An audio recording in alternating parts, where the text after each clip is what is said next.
Aku baru saja menonton seorang bernama Ferry Irwandi yang dengan tajam menerangkan tentang asal-usul teriakan Eat the Rich. Bang, lagi ada pembahasan ramai di Twitter ngomongin Eat the Rich. Bukan tentang aku, ini tentang kamu.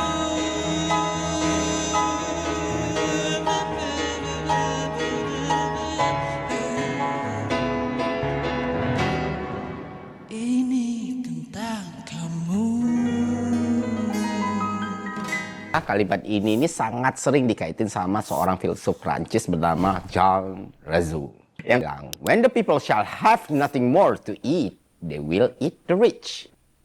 Eat the Rich itu bukan sekedar slogan tapi jeritan zaman. Ketika jurang kaya dan miskin semakin dalam, aku mengangguk, aku paham. Tapi dalam hati aku bertanya, apakah benar rakyat harus makan orang kaya? Ataukah sebenarnya orang kaya itu sudah lama dimakan oleh keserakahan mereka sendiri? Ferry menerangkan dan berbicara tentang ketidakadilan, tentang rumah-rumah mewah yang sepi, tentang rakyat yang semakin terhimpit. Aku mengerti.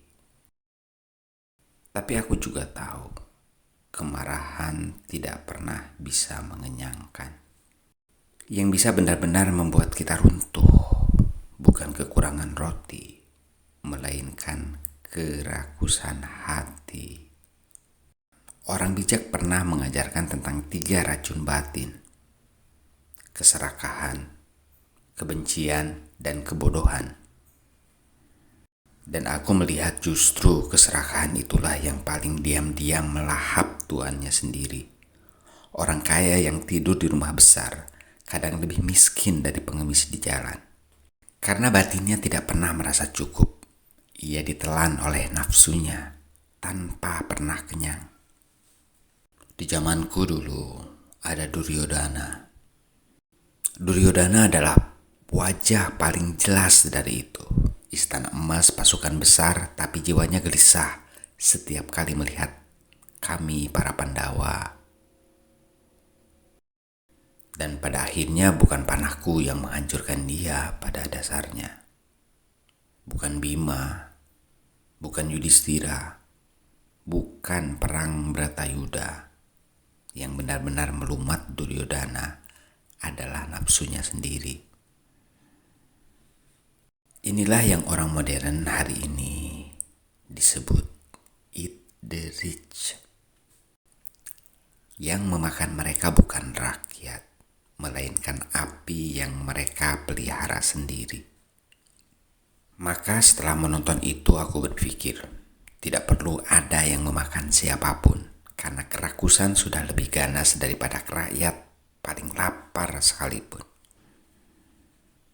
Jangan salah, aku tidak menolak penjelasan kritik Irwandi.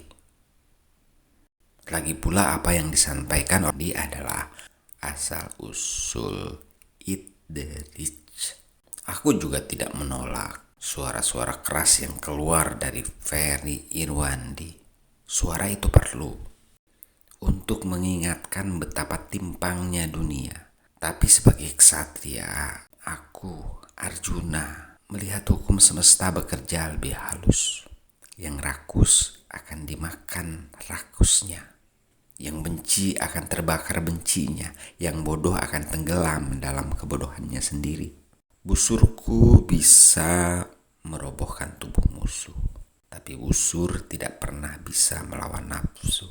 Dan aku tahu, pertempuran terbesar bukan di Kurusetra, melainkan di dalam manusia sendiri. Eat the Rich, aku hanya tersenyum pahit. Karena mereka sudah dimakan jauh sebelum rakyat lapar mengetuk pintu mereka.